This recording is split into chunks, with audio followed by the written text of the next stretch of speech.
Hydrogen fuel cell প্রযুক্তি কিন্তু হুট করে চলে আসা কোনো ধারণা নয়।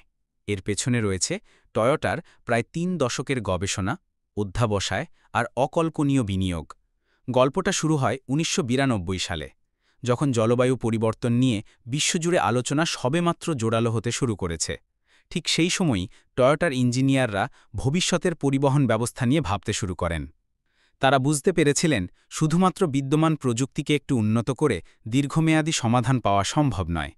তাদের এমন কিছু তৈরি করতে হবে যা হবে বৈপ্লবিক। সেই ভাবনা থেকেই হাইড্রোজেন ফুয়েল সেল ভেহিকেল নিয়ে তাদের গবেষণার সূচনা।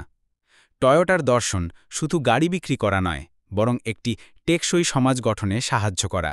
তারা তাদের পরিবেশগত চ্যালেঞ্জ ২০৫০ পরিকল্পনায় ঘোষণা করে যে তারা শুধুমাত্র গাড়ির কার্বন নির্গমন কমাবে না, বরং তাদের লক্ষ্য হল বিয়ন্ড জিরো, অর্থাৎ পরিবেশের ওপর ইতিবাচক প্রভাব ফেলা।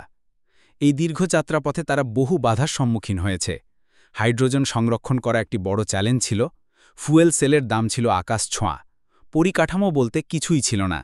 অনেকেই ভেবেছিল টয়োটা হয়তো ভুল পথে এগোচ্ছে, কিন্তু তারা তাদের লক্ষ্য থেকে এক চুলও সরে আসেনি। তাদের এই দীর্ঘ সাধনার প্রথম সফল ফসল আমরা দেখতে পাই ২০১৪ সালে, যখন তারা বিশ্বের প্রথম বাণিজ্যিকভাবে উৎপাদিত হাইড্রোজেন ফুয়েল সেল গাড়ি টয়োটা মিরাই বাজারে আনে। মিরাই একটি জাপানি শব্দ, যার অর্থ হল ভবিষ্যৎ, আর এই গাড়িটি আক্ষরিক অর্থেই ছিল ভবিষ্যতের একটি বার্তা।